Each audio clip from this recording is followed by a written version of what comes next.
오늘 받을 하나님의 말씀은 창세기 2장 4절에서 6절까지의 말씀입니다.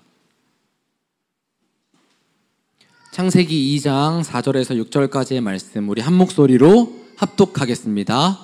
이것이 천지가 창조될 때에 하늘과 땅의 내력이니 여호와 하나님이 땅과 하늘을 만드시던 날에 여호와 하나님이 땅에 비를 내리지 아니하셨고 땅을 갈 사람도 없었으므로 들에는 초목이 아직 없었고 밭에는 채소가 나지 아니하였으며 안개만 땅에서 올라와 온 지면을 적셨더라. 아멘. 목사님 말씀 전해주시겠습니다. 창세기 2장 4절 5절을 이해를 하려면은요 창세기 1장 1절 2절을 보면 됩니다. 그래서 하나님이 천지를 창조하셨는데 아직 빛도 없고 사람도 없고 다른 무엇을 창조하지 않았기 때문에 혼돈하며 공유하며 흑암이 있고, 그런 다음에 하나님의 신은 수면 위를 운행하시니라 이렇게 나오잖아요. 수면으로 이렇게 둘러싸여 있으니까 그 수면에서 올라오는 수증기가 이제 온 땅을 덮었겠죠. 안개만 있었다라는 5절 말씀이 이제 그 말씀이 될 것입니다. 자, 그러면 이제 우리는 여기서 1장, 2장을 걸쳐 가지고 창세기라는 성경인데 창조에 관한 기사는 딱 2장밖에 없어요. 우리 같으면은 이 정도 작품을 만들었는데 2장으로 끝낼 수 있겠습니까? 절대 그러지 않죠. 아마 수십만 권의 책을 쓸 겁니다. 그러고도 모자라고 아쉬울 겁니다. 그런데 하나님은 그렇게 단순하게 이렇게 기록을 해 놓으셨어요. 여러 가지 해석이 가능하겠지만은 하나님이 얼마나 겸손하신지, 우리를 또 얼마나 배려해 주시는지를 볼 수 있는 장면입니다. 그래서 우리는 이 하나님의 겸손이 하나님의 성품이다. 그러면 저와 여러분의 삶에 겸손이 따라오면 어떻게 됩니까? 그러면 어디를 가서 무엇을 하든지 간에 사람들을 평안하게 할 수 있고 모든 사람을 살릴 수가 있습니다. 그래서 우리는 하나님의 성품을 따라서 겸손한 자가 되기를 바랍니다. 자, 누가 그랬습니까?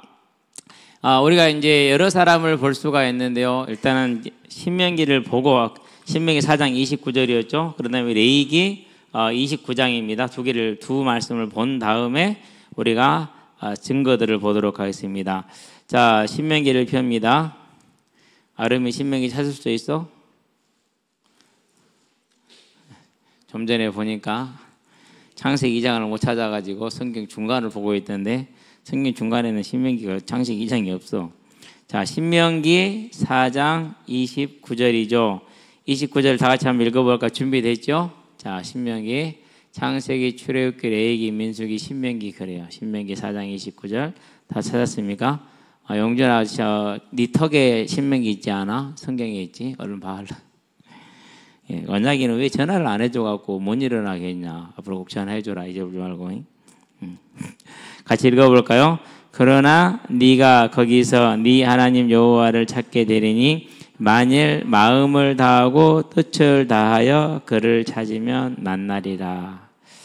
하나님은 눈에 보이시지 않잖아요. 그런데 우리가 마음을 다하고 뜻을 다하면 하나님을 만날 수 있답니다. 겸손한 자입니다. 하나님이 하나님 되심을, 창조 되심을 알고 믿고 따르는 걸 말하죠. 자, 그런 다음에 에레미야 29장을 보도록 하겠습니다. 구약 성경 저쪽 3분의 2 지점에 있습니다. 에레미야 29장 13절입니다. 자, 다 찾았습니까? 에레미야 29장 13절 보니까 1097쪽에 있습니다. 구약 성경 1097쪽에 에레미야 29장 13절 준비됐나요? 아이도 책장에 넘어가고 우리 강의는 성경책이 없네. 얼른 찾아봐. 찾았어요? 다시 한번 읽어볼까요? 너희가 온 마음으로 나를 구하면 나를 찾을 것이요 나를 만나리라 그랬어요. 하나님은 하나님 앞에 겸손한 자에게 반드시 응답하시는 분입니다. 우리는 이 겸손하신 하나님 앞에 겸손한 사람이 되기를 바랍니다. 자, 누가 그랬습니까? 많은 인물들이 있는데 일단 우리는 히스기야 왕을 봅시다. 이 사람이 가장 굴곡이 하는 많은 왕이기도 하기 때문에요. 히스기야 왕 앞에서 그 앞에 있던 왕들이 우상 숭배를 많이 했어요. 그래서 나라가 무척 힘들었어요. 그 징계를 계속 지금 받는 겁니다. 그럴 때 히스기야가 하나님 앞에 정말로 나아가서 온전하게 하나님을 찾습니다. 특히 이제 아수르의 사네립이 히스기야 왕을 이렇게 겁박을 하면서 여호와 하나님을 뭐합니까? 멸시합니다. 그럴 때 그 편지를 가지고 이렇게 벽을 향해서 뭐 하나님을 기도하면 하나님 성전 올라가서 하나님 성전 올라가서 하나님 보세요. 이렇게 방자하게 사시는 하나님을 모욕하고 있습니다. 그러면서 이제 구원을 간절히 간구하죠. 내 힘으로는 할 수 없음을 알았기 때문에, 하나님의 징계의 힘을 알았기 때문에 겸손하게 나가서 구합니다. 그럴 때 하나님께서 하룻밤에 18만 5천 명을 죽입니다. 아수르 군사 18만 5천 명이죠. 그러면 우리 여기 있는 사람이 100명이 안 되잖아요, 지금. 그렇죠? 18만 5천이 얼마나 많은지 알겠죠? 그 사람이 하룻밤에 다 죽어서 1,400명이 나와서. 그게 하나님의 능력이에요. 그렇게 되니까 어떻게 됩니까? 당시 아수르가 오늘날로 말하면 중국이나 미국 같은 그런 국가였어요. 그런데 그 나라 군사가 하루아침에 이렇게 망했단 말이에요. 그리고 왕은 집으로 돌아가서 아들, 딸한테 살해를 당해서. 중동의 약소국이고 소국이었던 이스라엘이 어느 날 그날 단 하룻밤 사이에 중동의 강국으로 변화됐습니다. 그래가지고 이스라엘이 어마어마하게 강성하게 됐습니다. 이제 히스기야 왕이 교만하게 됐습니다. 그래서 그가 병듭니다. 하나님의 선지자가 왔습니다. 당신이 이 병으로 죽을 것입니다. 이렇게 얘기를 합니다. 그러니까 히스기야가 또 하나님 앞에 다시 겸손해졌어요. 그래서 하나님 앞에 벽을 향해서 울며 불며 하나님 앞에 간구합니다. 하나님 살려달라고. 하나님께서 그 회개함을 보고 낮아짐을 보고 겸손함을 보고 살려줍니다. 그래서 이제 증거를 줍니다. 해시계가 이렇게 서쪽으로 가던 것이 다시 동쪽으로 돌아옵니다. 해가 실제로 역사상 있었던 일입니다. 해가 서쪽으로 져가다가 동쪽으로 다시 왔다니까요.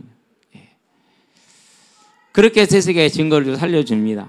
그렇게 히스기야가 또 교만해졌습니다. 또 교만해져서 하나님이 히스기야를 심판하십니다. 더 안타까운 건 뭐냐?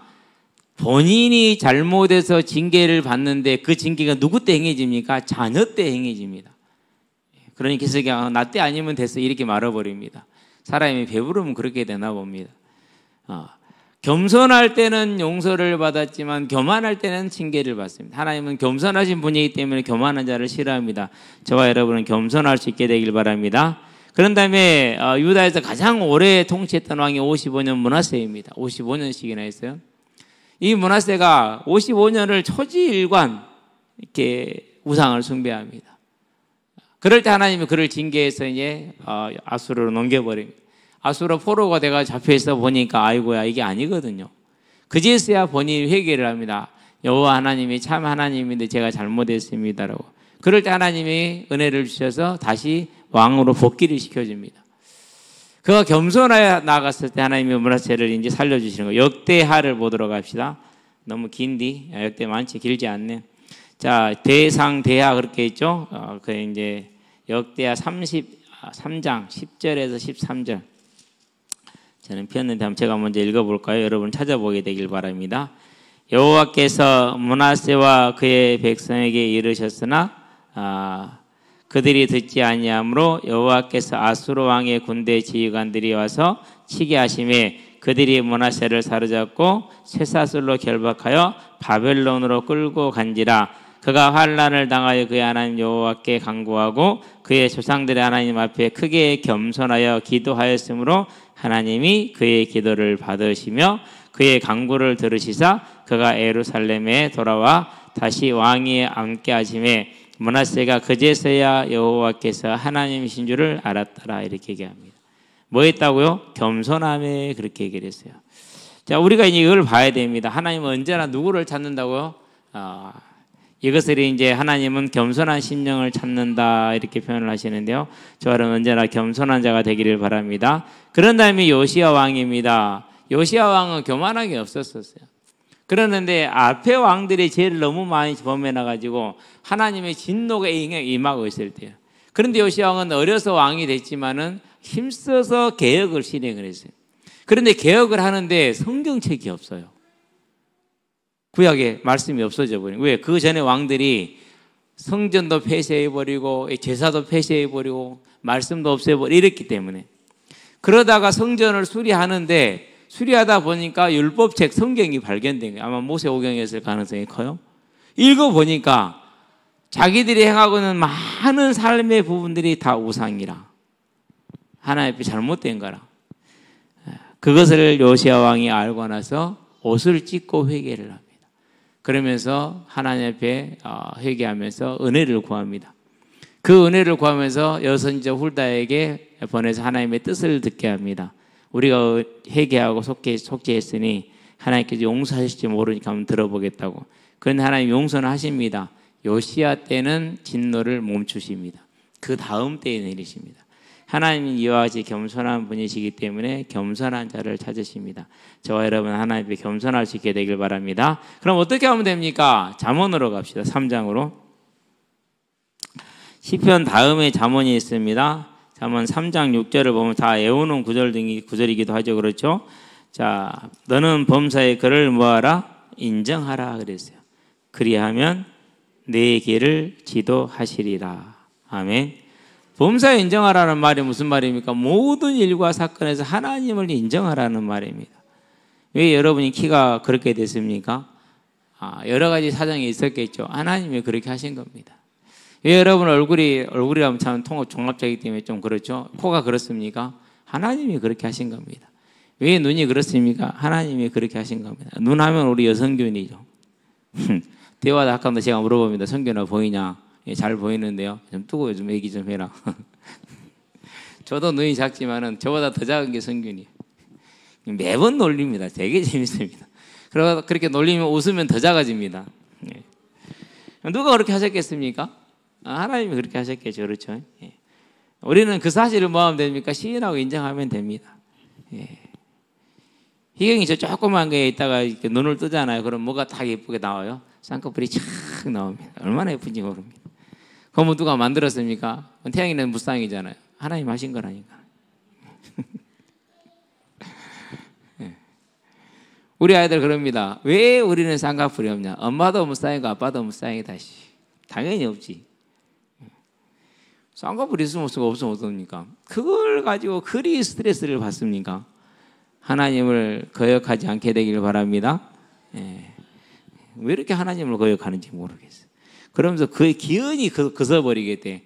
50대 되면 그서라. 그때는 안 그서도 그서야 될 때가 온다. 왜? 눈이 내려와가지고 덮이거든요. 그때는 그어야죠. 이제. 그런 것은 하나님 허락하지 않게 여러분 인정하라니까. 편하다니까요. 예. 박경환 도망갔냐? 어디 있는데? 거기 있냐? 안 보이 시커매가지고. 야, 겸손해라. 네가 힘이 나보다 세냐? 뭐 공을 나보다 잘 차냐? 뭐 그렇게 자존심이 좋을 게 있어? 나보다 작아도 요즘 키는 좀 커졌구만. 뭐 그게 기준이 되냐? 기준 안 되지. 겸손해. 예. 밥 먹으면서 그럽디다. 목사님 저 이제 조용히 살라고요. 조용히 살아라. 조용히 살아. 뭐다게 도현이를 패가지고 추가를 시키냐고. 응? 야, 도현이 그놈이 말만 그러지 얼마나 착한 놈이고 순한 놈인데 다 이제 중학교 때부터 있잖아요. 우리 그 일수 가방 있잖아요. 일수 가방 그거 딱 들고 팔에는 금팔찌 쫙 차고 그러고 갑니다. 도현아 가방은 뭐냐? 이 남자의 패션의 완성은 가방이죠. 툭 하면 아가저 초등학생들이 한판 뜰까? 초등학생들한테 한판 뜰까 그래요. 내가 그걸 보고 있으면은 웃음이 나와서 아니 초등학생하고 중학생이 한판 뜰 게 뭐 있냐고. 뜰까 거리도 없잖아요. 한판 뜰까 그러거든요.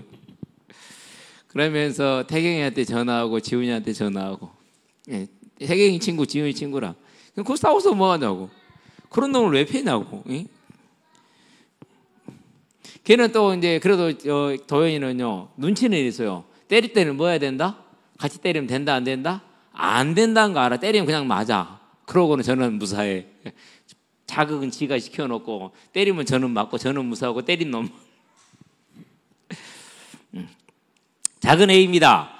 앞으로 사회생활 할 때 어떤 일이 있더라도 그 조그만한 인내 하나 겸손 하나가 저와 여러분의 인생을 바꿀 수가 있어요. 여러분이 잘 알지는 모르는데 한신이라고 알죠? 초한지에 나올 때 유방을 도왔던 한신. 한 나라의 유방을 도와서 소나라의 항우를 무찔렀던 그 한신 있지 않습니까? 한신이 한나라의 왕족이었어요. 근데 한나라가 망했잖아요. 진시황에게. 그러니까 이제 왕족이 아니라 완전 거지가 돼버렸어요. 그래서 막 이제 그냥 그야말로 빌어먹고 살고 있는데 꼭 허리에는 뭘 차고 다녔어요? 왕족 때 그 갑으로 물려받는 검을 차고 다녔어. 사람들이 볼 때 안 입고 띠꺼울 거 아니에요. 아니 망한 걸뱅이가 왕족이 차고 다니는 검을 차고 다니니까 얼마나 띠꺼워요. 그러니까 시장 잡배들이 뭐합니까? 이제 한시를 이제 시비를 거는 겁니다. 거기서 칼을 빼면 어떻게 됩니까? 그럼 죽죠.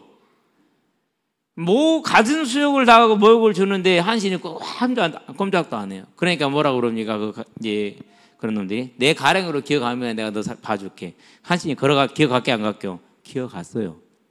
그러고 나서 그는 뭐가 됐어요? 예, 통일 한나라의 최고의 공신이 돼요. 물론 유방의 아내 여기에게 기름이 튀겨서 죽긴 하지만은 그런 거 보고 있으면 참 권력무상이죠, 그렇죠? 예. 그런데 그가 만약에 시장 잡혀다가 칼을 빼서 싸웠다면 어떻게 됩니까? 그러면 한낱 그냥 시장 잡혀로 끝나는 거죠. 그런데 뭐해서 끝까지 겸손했어요. 그거예요, 그게. 저와 여러분이 그런 자들이 되기를 바랍니다. 하나님은 그 어마어마한 창조의 기사를 한 줄로 기록했어요. 하나님은 그 어미하신 하나님이 사람의 몸을 입고 제1의 모습으로 오셨어요. 그리고 예루살렘에 입성하실 때 어린 나귀를 타셨어요. 그리고 십자가에 발가 벗겨져서 죽으십니다. 누구 때문에 죽었다고요? 나 때문에. 저와 여러분을 이 땅의 삶의 질고에서 건져내시고 그리고 영원한 천국에 들어가게 하시기 위해서 그 고난을 감수하셨어요. 그게 겸손이에요. 저와 여러분들이 이 하나님의 겸손, 예수님의 겸손을 따라서 우리도 겸손한 자가 되기를 바랍니다. 그럴 때 하나님은 저와 여러분을 생명의 길로 우리를 통해서 많은 사람들이 회복의 길을 얻게 될 줄로 믿습니다. 기도합시다. 살아계신 아버지 하나님, 천지 창조의 내력을 단 한 줄로 기록하신 것을 통해 하나님이 얼마나 겸손하신 분인가를 우리에게 보이셨습니다. 창조주 하나님께서 사람의 몸으로 이 땅에 오신 예수님을 통해 우리에게 그 하나님의 겸손함을 보이셨습니다. 하나님, 이제 우리도 하나님을 따라서 겸손한 자가 되기를 원하오니 우리 모든 이 자리에 있는 이들에게 은혜를 주셔서 겸손한 자가 되게 하시고 겸손한 자에게 주어지는 그 하나님의 은혜, 나를 찾고 찾으면 만나리라는 그 은혜가 여기 있는 우리 모든 성도들과 우리 모든 다음 세대 아이들 심령들 가운데 충만하게 하셔서 우리의 삶이 하나님과 동행하는 평안의 삶이요 우리의 삶이 하나님의 열매를 맺는 생명의 삶으로 설 수 있도록 주님 역사하시고 인도해 주시기를 그리스도신 예수의 이름으로 기도드립니다. 아멘. 이제는 우리 주 예수 그리스도의 은혜와 하나님 아버지의 무한하신 사랑과 성령님의 내주교통 역사, 하나님의 겸손을 따라 예수님의 겸손을 따라 이 땅에 온전히 겸손하게 살아감으로 하나님의 나라의 큰 은혜와 일을 이루게 될 우리 모든 성도들 머리머리 위에, 후대들 머리머리 위에 지금으로부터 영원토록 함께 계실지어다. 아멘.